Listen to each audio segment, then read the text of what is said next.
YouTube. We are live. Happy, what is it, Thursday now? Yeah, it's Thursday. We're here to break down the National League East division, which has a chance to be one of the best divisions this year, or worst. one of the worst. I'm leaning towards worst. Yeah, if you've seen the offseason, it's weird because there's 3 teams who we think will be around, but then you could make compelling arguments that they're not going to be around. I'm going to start with Philadelphia Phillies because they're the ones. I think the best team in the NL East. Okay, you have them ranked at the top as a top team. I have them not having a great year. I think too much has happened in the offseason for them to have a good year. They did not have a quiet offseason, and by quiet, I mean good. They did not have a good offseason. They had a very not great offseason. I will start with the positives because we like positivity on this program. They did sign. They did re-sign Kyle Schwarber. 5 years, $150 million.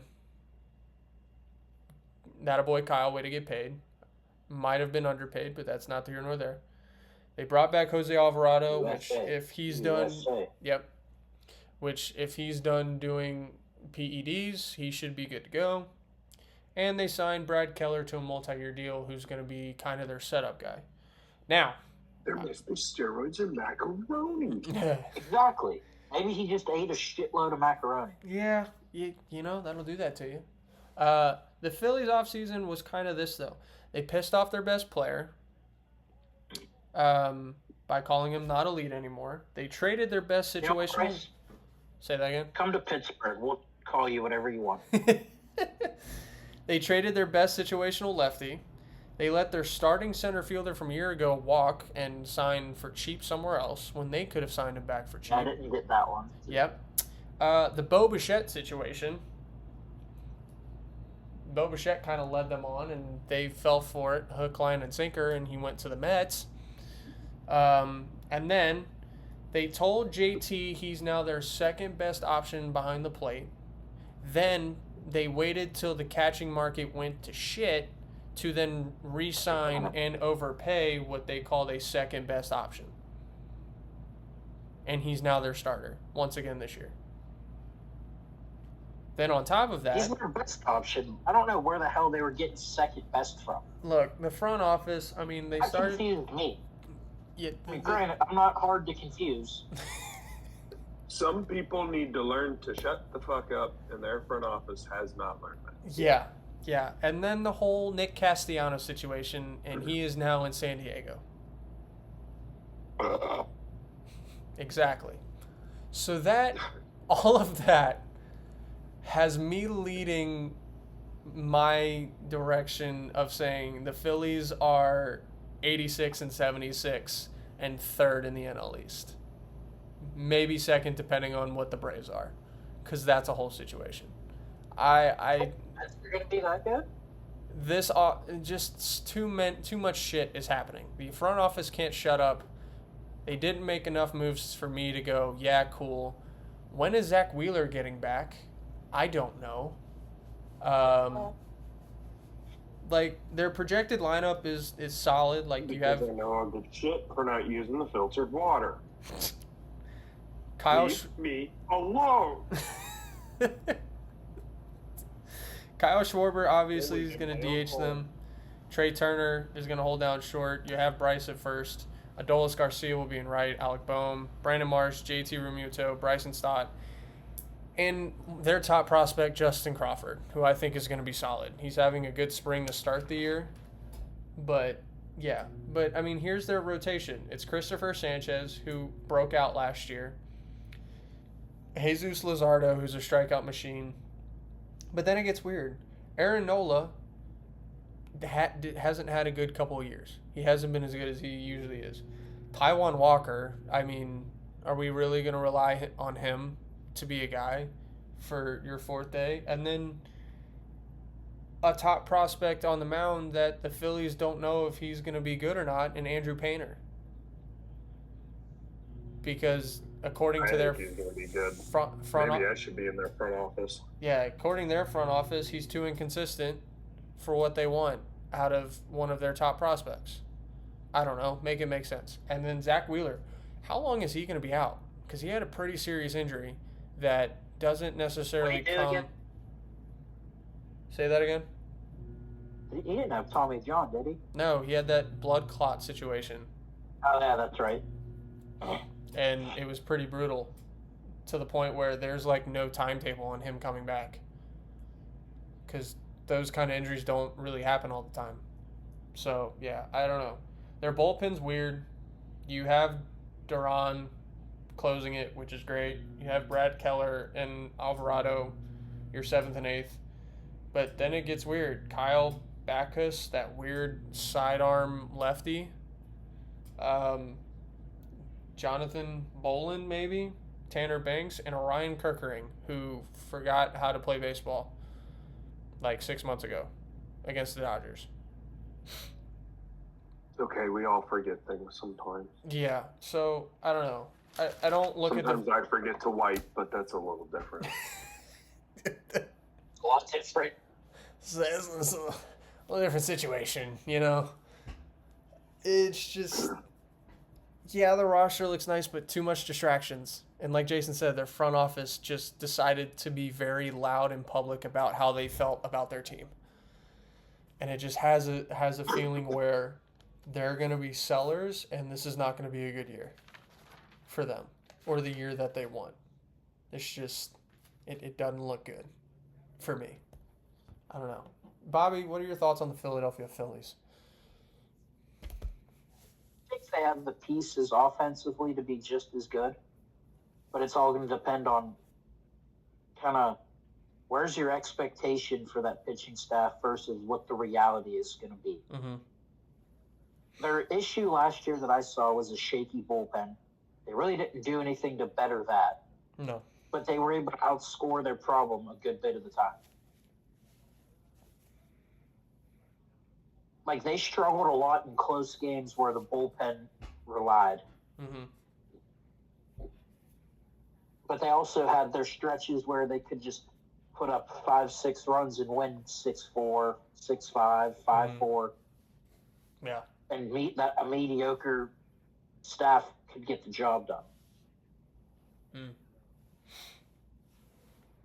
Yeah, and it's at that point, Bobby, it becomes how long can they continue to outscore their problems at an elite level to where they're winning 95, 96 games a year. Mm-hmm. That's hard to do. Jason, what about you, bud? I mean, there's a lot of potential for some of their younger guys to possibly find their way up. Because I think once you get to September, they're going to have to call guys up. Yeah. I mean, not only are we talking about a team that really didn't do anything. Oh, he's on the beach. Not only, sorry, I'm watching the TGL. He literally ended up on the beach. Damn. This is a team that gets hurt a lot. Yes. We've seen that over the last few years. I think Alec Boehm, if I had to pick one guy in this lineup to kind of have a breakout year, it's going to be Alec Boehm. And, I mean, the pickup of Jesus Luzardo, I think, could end up being a pretty good pickup for them. It's just a matter of what does the rest of their rotation do. Mm-hmm. Aaron Nola isn't the same guy that he was a few years ago. Maybe Christopher Sanchez turns into, their top guy and really looks like it. We'll have to wait and see. But I think the fun part for me when watching the Phillies is that offense is still lethal. And what does Andrew Painter look like? I mean, really, I think he has the potential to be a really good pitcher.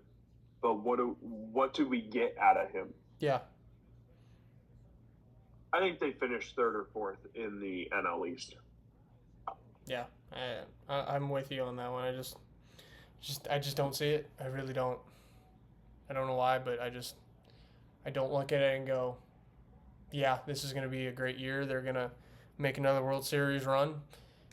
Prove me wrong if you want to, but, damn, too much has happened for me to be like, yep, they're good to go. Let's go to the Atlanta Braves, another team where it's like a lot of people are picking them to be high up, but it's kind of a case of what have you done for me lately? I'm just going to take you through their rotation. Chris Sale, who isn't getting younger, exceeded expectations last year, for sure. Spencer Strider, can he stay healthy? I don't know. Ronaldo Lopez, a name you haven't heard in a while, expected to be in the rotation. Grant Holmes,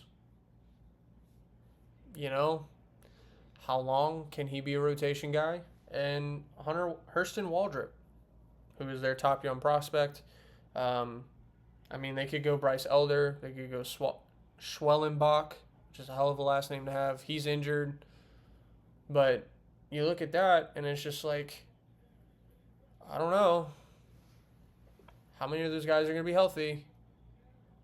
Because they've had this problem for the last 2 years. They've been one of the most injured teams, if not the most injured team in baseball, especially on the pitching side.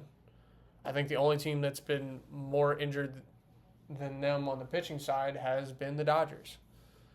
But unlike the Braves, the Dodgers pay somebody else $800 million. Yeah, and they have crazy depth, and they have crazy good prospects too who they can call up. The Braves don't really have that right now. Yeah, because when you're the Dodgers, you just throw money out. You don't have to worry about giving up prospects to players. Yeah. It's the depth is a concern both in pitching and in the lineup. If this team wins more than 78 games, I'll be shocked. Honestly, I really will. I'll be shocked. I think they win the division. You have them winning the division? Mm-hmm. I don't know. I just don't see it. I have to see them stay healthy long term for me to go, yeah, that's a playoff team. If they can do that, I think they have a good chance. But we haven't seen it in a while. It's been a couple years. And when they get hurt, man, they really get hurt. These aren't these little tic-tac injuries. Like, I think they had, 5 Tommy Johns the last 2 years, if not more. Acuna with his ACL again. Some things with ankles, knees. They've had everything. It's been brutal. Shoulders, knees, and toes. And toes. They don't have Ozuna anymore, who kind of locked down that lineup for the last couple of years. Nope. Bobby knows where he's at. Yep, he went to Pittsburgh. He's gonna hit 35 homers in the month before June. You kidding me? That and short. He might not touch your ball after June. Yeah, he may. Yeah, he's gonna be your all-star guy, and is gonna do the home run derby, and then afterwards he's gonna bat. He's not our all-star guy. We know who our all-star is. Right, but he's your home run derby guy. No, fuck that. Put O'Neal Cruz back in it. He looks massive, by the way. We'll get into it next week, but he looks massive. I watched him. Not hitting the ball 500 feet. O'Neal Cruz looks absolutely massive. Okay, relax. Paul The Skeens. lawsuit that Emmanuel Place is facing. Yep, that's true. Where did you think I was going with that? Get your mind out of the fucking gutter, you sick perv. Oh, yeah. Yeah, Billy. Right, because I was the only one thinking that watching this program. Stop it. My first thought was honestly the Dodgers payroll is what I was going to say. I was going to say my wiener, but I can't lie on the show, so. Tawny's betting history. Massive. But they don't care that he did it, but Clase is going to get screwed. His lawsuit's massive. Let's talk about the Mets, because they're my pick to win the division. Now, they'll get swept in the wild card round because it's... Mets, though, Billy.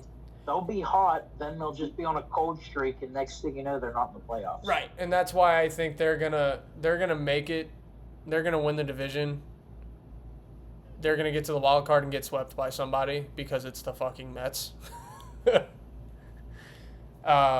I don't think they'll finish better than the Dodgers or the Cubs. Right. But I look at the Mets roster and I'm like, well, they didn't get worse. At least offensively. Now losing Pete Alonso was massive. But I mean, they signed Bo Bichette. Where is he going to play, though? Third. They already have him at third base.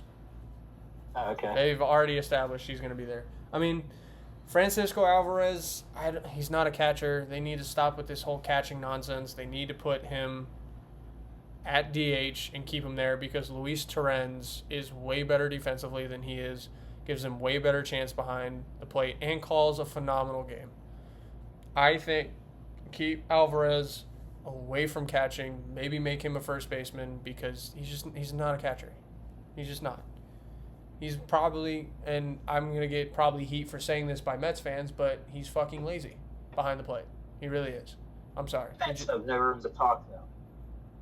Yeah, I'm just saying he's lazy behind the plate. So I think Luis Torrens is a way better option. You have Frankie Lindor. Obviously, he's your guy. How much longer, though? You know? I mean, I think he's, 34? 35? Who? Maybe? Frankie Lynn? 33, 34, I think. Yeah, so Bo Bichette, what is he going to add? How's he going to look at third base? Obviously, he's a great athlete, but still, it's completely different from playing shortstop or second base. Jorge Polanco. His first ball away in spring training games. He did do that. Jorge Polanco is looking to be your first baseman / DH. We'll see. I thought Marcus Semien was. They're gonna miss in the middle of the order. The big thing for them is the run production from Alonso. Yes, I agree. That's where they're gonna miss it. I mean, you look at that lineup right now, and who do you see? I mean, you're gonna have to find, a replacement by committee almost for that run support. Yeah. I mean, I don't see a way that they're able to survive losing Alonso. Mm-hmm. And like you said, it could be by committee. You get one dude who's just absolutely raking home runs, slap him in there, I mean, Brett Beatty can go off like crazy. If they can get the production that Mark Vientos... The big thing with Beatty is he hasn't proven he can do it at that high level yet. Consistently, yeah. I mean, you have Mark Vientos, and I know he had a down year, but if he can replicate something of 2024, you got something in the middle of that lineup. I still don't think it's enough. Right. I mean, you have Juan Soto who you're paying $700. You gotta figure out a way to make up for that 120 lost RBIs, which is not an easy task. Yeah. Yeah, and I mean, you think about it, you spread it around that team, too. That's the only way that you're going to be able to replace that. Right. Is spreading it around. Right. I mean, the issue is I don't see enough guys that are going to produce on the offensive side to even come close to making that up. Exactly. Their offense is going to struggle. And, I mean, look at their starting rotation, Billy. How many of those guys are fucking relievers that they're wanting to run out there as starters? Yeah, I mean, Clay Holmes is there. They just got Freddie Peralta. Nolan McLean, Freddie Peralta is going to be a nice addition to pitch alongside Kodai Senga. Yep. Yeah, but Kodai. I mean, Holmes isn't a starter. Yep. If you're They banking tried on that winning, experiment last year. Yep. if you're banking on winning 2 out of every 5 games with that rotation, you're going to have a losing record. Right. Then you're not even going to come close to the playoffs. Yeah. I can't put any faith in the Mets. They didn't do anything outside of Freddie Peralta to boost that rotation. Mm-hmm. And the other big thing with them is I don't think they made any signings that benefit them and help them to make up for that production that you've lost from Alonso leaving. Right. Yeah. I mean, they brought in Luis Robert Jr., who's looking to go to a team who's expecting to do some winning. That'll be nice next to Juan Soto, but you just don't know. He may not have cared as much on the White Sox, but if you take the production that he was getting on the White Sox, what does that really add? Not a lot. You're expecting him to break really, out. What does that add? Yeah, you were expecting him to break out this year and to be... Yeah, like 35, though. Yeah, the Luis Robert Jr. that we expect. But, yeah, I don't know. I think they did the most positive out of the East this year. I think they had which is weird to say, the Mets having a positive offseason. It'll turn off. I don't think it was positive. I mean, you get Freddie Peralta for nothing. You sign Bo Bichette and kind of fleece the Phillies on it. You can't replace what you lost. Right. You're not going to... I look at the bottom 3 of their projected opening day lineup. Mm-hmm. Marcus Semien, Francisco Alvarez, Tyrone Taylor. What the hell offensive production are you going to get from 7 to 9? Yeah. I mean, can Alvarez stay healthy? I mean, Marcus Semien did hit a bunch of home runs a couple years ago. Obviously, injured last year, down year. It's going to happen. But you're playing in a much different division than he was playing in last year. Right. He's not in Toronto and he's not in Texas. This is very, very different. That's the big thing with me. He's not playing in the same division. Yeah. I mean, I look at guys like Nolan McLean, who really came in and surprised a lot of us last year. Can he replicate? They know you now. They're circling you now. They're going to have adjustments. The problem is you have no help around him. Yep. Sean Manaea. Yeah, Freddie Peralta, Kodai Senga are going to be 2 guys you're going to keep an eye on with that rotation. But, I mean, I have it pulled up on MLB.com right now. Their projected opening day lineups and rotations. Right. Freddie Peralta, Nolan McLean, Clay Holmes, Sean Manaea, David Peterson, and Kodai Senga. Yep. They have Senga as the 6. He should be your opening day. With that rotation, you can't run a 6-man rotation. No. There's no way. You just can't. Mm-hmm. And that bullpen's not good enough and have I mean, their bullpen, Brooks Raley, Luke Weaver, Devin Williams, Luis Garcia, who's going to be 40, Cooper Criswell, Joey Gerber, and Huskar Brazabin. I think that's how you say his last name. I'm sorry for butchering your last name, sir. Yeah. I don't see any way that this team competes. They don't have the pitching, and again, I just can't get over the fact of how much production you're losing. Yeah, losing Pete Alonso was just not great. I think trading Brandon Nimmo away was insane. Like, the year after you made him the captain was fucking weird. I've never seen that before. You brand the man a captain and then you trade him.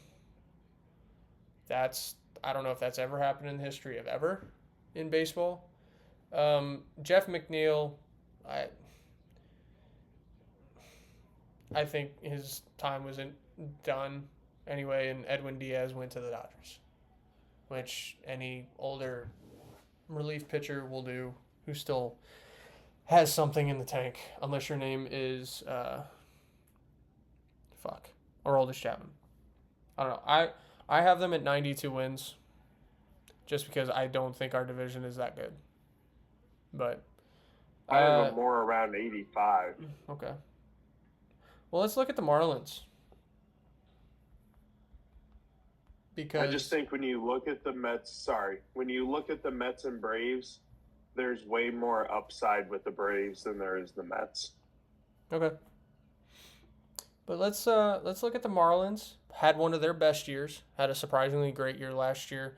Kyle Stowers Calling it out. was phenomenal. He's looking to continue doing what he did from a year ago. Xavier Edwards was great. Um, they got Christopher Morel, who's going to be their first baseman more than likely.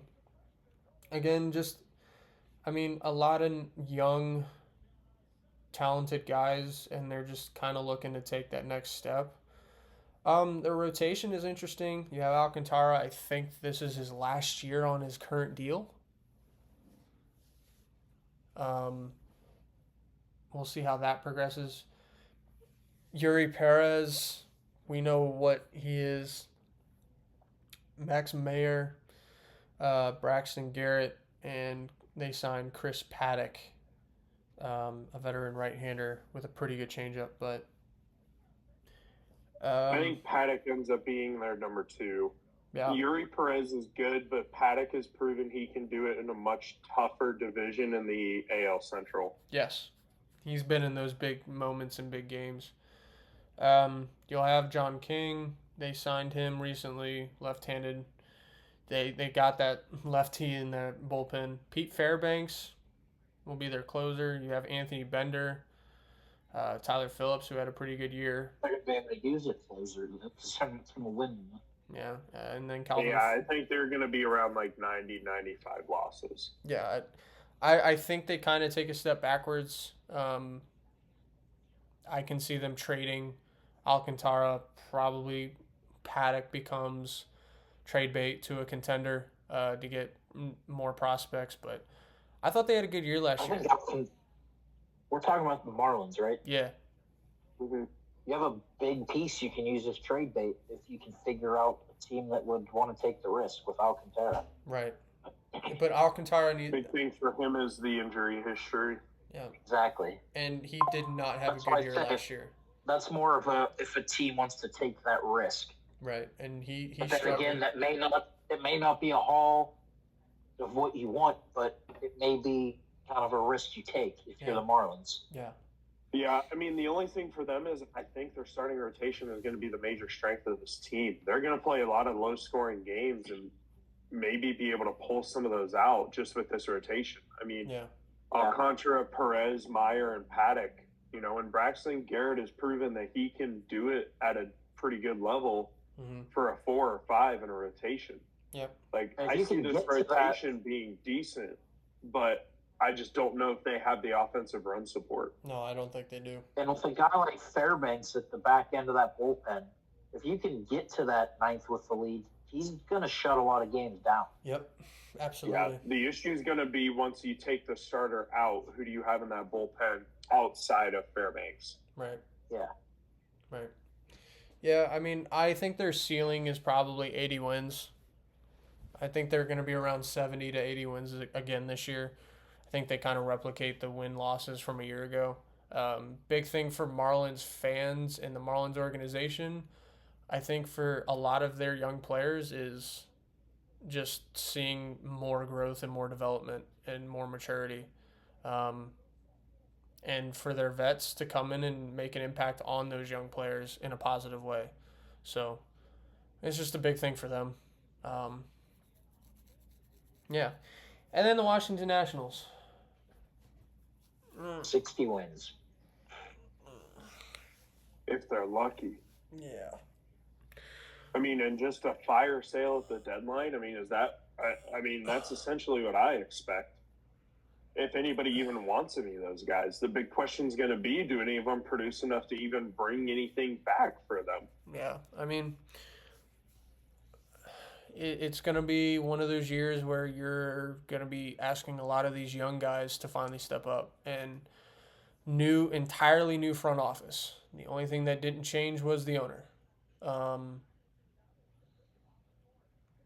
So if these guys like Dylan, CJ, Luis, Brady House, like these guys weren't choices of this current front office.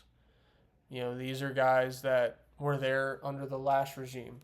So if they don't perform to this new regime's liking, the strong suit of your team is going to be your top three in the order. And that's really it. I mean, you look at the top three in that order, and it's a strong 1, 2, 3 punch, but the problem is going to be the other 6 and the starting rotation and the bullpen. Right. I mean, the fact that Miles Michaelis right now is supposed to be your 2.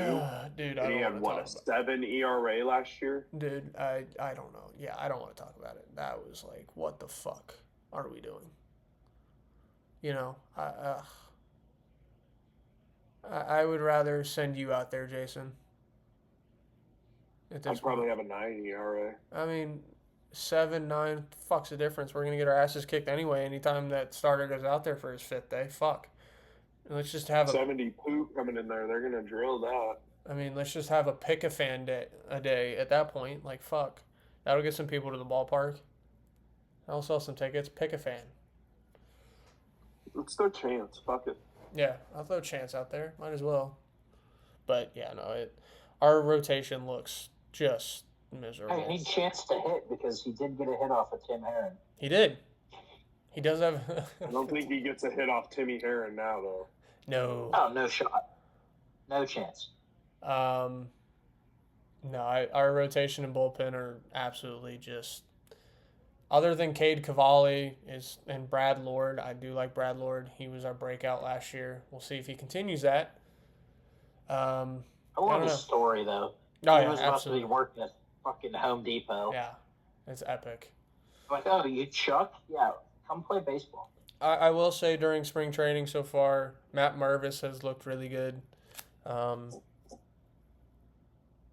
and Dylan look like a good tandem at the top of the lineup. Haven't seen much of James Wood yet. This is going to be another learning year. We're taking 2 more steps backwards, and I think we're not done. Again, ceiling at 65, hoping I'm wrong, but that's what it's looking like. But we'll see. Eli Willits looks the part, I will say. I watched a couple of his at-bats. I know it's spring training. You're not facing the best of the best in spring training, but he was facing some major league arms. He's got a while before he's going to come up. Absolutely, but for an 18-year-old, he looks the part. He has some growth to do in his own body and things of that nature, but he was facing some major league arms and held his own. So it's only a matter of time and development with them, but I think that's it. You know,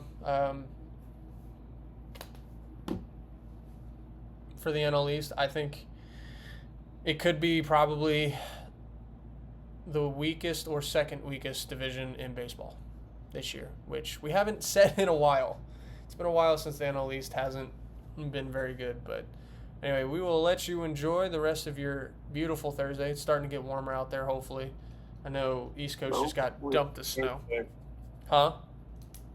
I had snow all day today. Yes, you did. Jersey got nailed with snow. We got a dusting, but yeah. New York, Jersey, Boston. Boston, New York got hammered. Yeah, they got nailed. So, alrighty, we're gone. We'll see you guys next week. I think we'll stick with the National League and we'll go to the Central. Talk Bobby's team, who's looking like kind of a wagon. A little bit of a wagon. They have offense, guys. It's crazy. We'll see you guys next week. Goodbye.